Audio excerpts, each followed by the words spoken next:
Em 2025 eu consegui pela primeira vez em muitos anos tirar férias de verdade.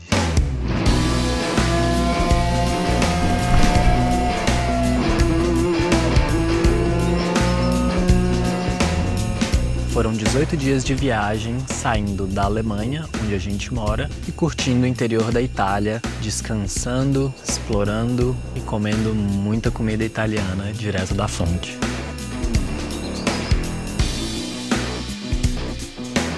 Mas como que faz isso como freelancer? Se você não trabalha, você não recebe. Será que dá para perder cliente numa dessas?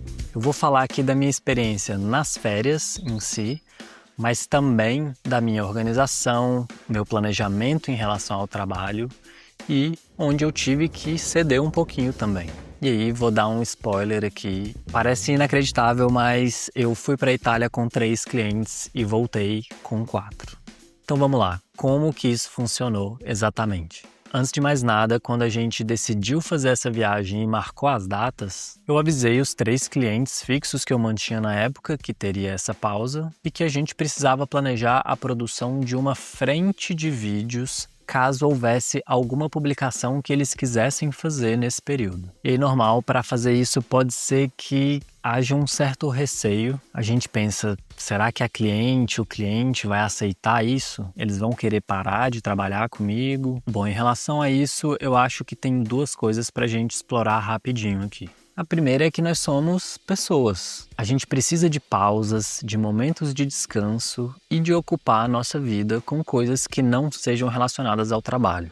Então, se a pessoa que te contratou espera que você trabalhe como uma máquina sem parar nunca, ela provavelmente não percebe que isso nem é vantajoso a longo prazo, porque a sua produtividade e a qualidade do que você consegue entregar vão acabar caindo ao longo do tempo. A segunda coisa que eu quero falar sobre isso é que, como freelancer, a gente também tem o poder de escolher e de demitir os clientes. Então, talvez essa pessoa não queira de fato te tratar de forma justa e humana. Talvez não seja o melhor cliente para você manter a longo prazo. Eu sei que às vezes a gente acaba pegando qualquer job que aparece, porque os boletos não param. Então, em certos momentos, a gente não tem escolha mesmo, e aí tudo bem, faz parte. Eu já trabalhei com clientes que não tinham interesse em me respeitar como pessoa e mantinham alguma ideia meio torta de profissionalismo lá na cabeça deles. Inclusive gente que pagava muito bem, mais do que a média, mas eu não acho que vale a pena manter essa galera a longo prazo. Assim que eu pude, eu pulei fora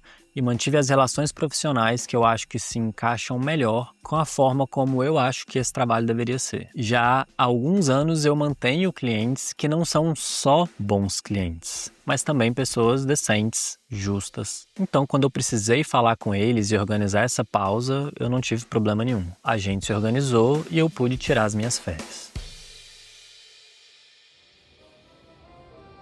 Mas essa viagem teve um detalhe que fez toda a diferença. Essa cachorra bonita aqui é a Ela.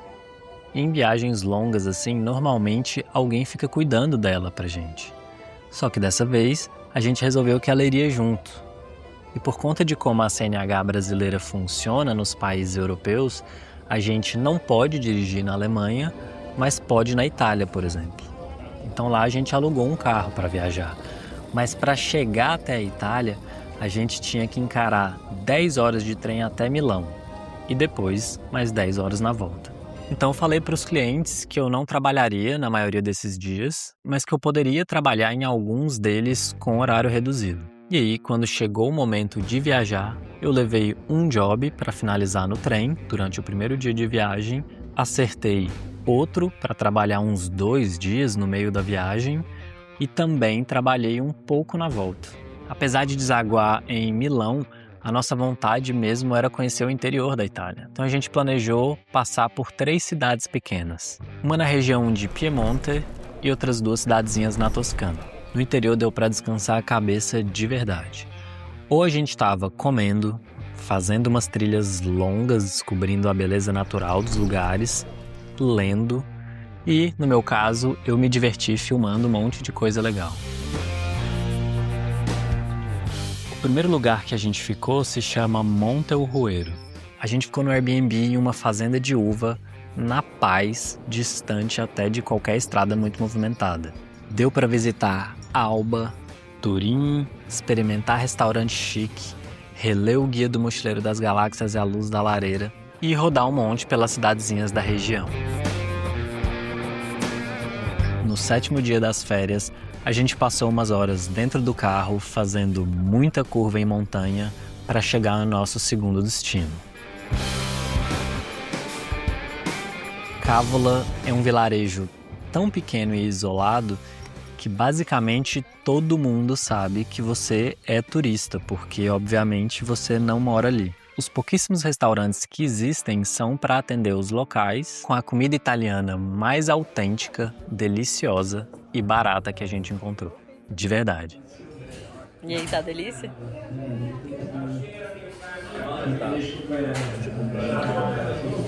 O lugar que a gente ficou hospedado é ridículo, muito maior do que a gente precisaria só para nós 3, mas é que estava muito barato, talvez por ser tão isolado, e era um lugar muito massa. Nesse ponto da viagem, eu tive que trabalhar um pouquinho de novo por uns 2 dias, durante algumas horas cada dia, e foi isso. Eu pude depois voltar a curtir as caminhadas, a preguiça e tudo que a gente quer das férias, né? Quando a gente pegou de novo a estrada, rolou de fazer um desvio para conhecer um pedaço mais pitoresco do litoral italiano. Cinque Terre é um pouco mais conhecido e estava bem movimentado, mas foi bem legal de conhecer. E lógico, a gente aproveitou para experimentar mais umas coisinhas da culinária italiana tradicional. Depois seguimos para Caprese Michelangelo, um outro achado no interior do país. O vilarejo tem esse nome hoje em dia porque o Michelangelo nasceu lá. Aquele mesmo da Capela Sistina, Pietà, Davi e várias outras coisas. Então o vilarejo adotou o nome e tem também um museu na casa em que ele nasceu e foi criado, que é bem legal de visitar. Grazie. Che si chiama? Ela.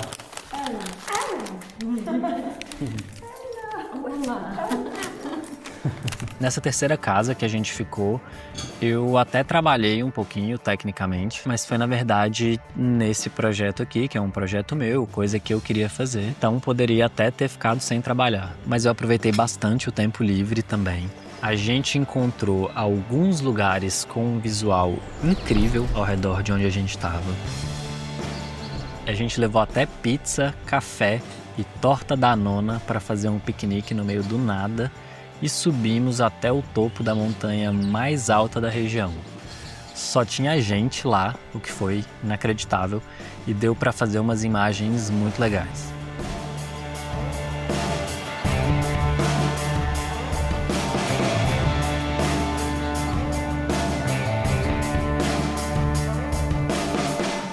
Foi ótimo poder curtir o tempo passando mais devagar por alguns dias.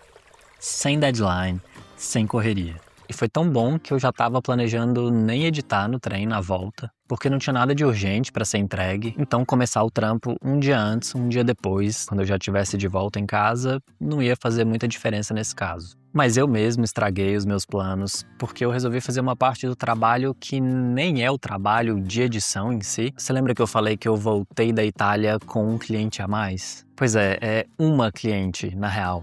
E, ironicamente, foi a minha primeira cliente alemã. Foi assim que isso aconteceu. No último dia, em Caprese, eu chequei uns jobs na Upwork e me candidatei para uns 2 ou 3, eu acho. Um deles foi para frente e virou um teste de edição que eu fiz no trem, na volta, e acabei fechando o job. Foi com uma criadora de conteúdo que ficou comigo por pouco tempo, na real, só por alguns meses, porque o canal dela é bem pequeno ainda, e talvez ela tenha planejado um pouco mal as finanças e projeções dela, então ela não conseguiu me manter por muito tempo mesmo. Mas foi um período que eu fiquei um pouco mais ocupado e recebi um pouco mais também por isso. Quando eu falo aqui que o trabalho meio período é de 20 a 30 horas por semana, é porque tem essas variações, né? Às vezes dá para encaixar um job avulso a mais numa semana, ou ficar um tempo com um cliente, uma cliente a mais, além dos que você já mantém mais a longo prazo, como foi esse caso por alguns meses, por exemplo.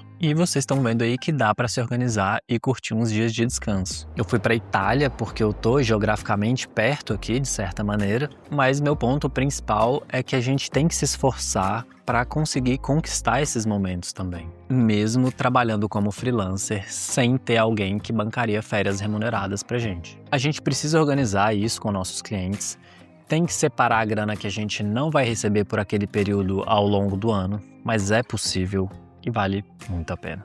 Ainda mais se você tiver uma ela com você. Essa viagem me inspirou a planejar outros momentos de pausa no trabalho no futuro e eu espero que inspire vocês também. O Freela Meio Período é justamente sobre tentar manter um equilíbrio entre a vida que a gente mantém no trabalho e o resto das coisas que a gente pode fazer no nosso tempo livre. Então, se você acha que esse estilo de vida conversa com você, se inscreve no canal e comenta aí que tipo de conteúdo você quer ver por aqui. Espero que você comece a planejar as suas férias como freelancer e a gente se vê no próximo vídeo.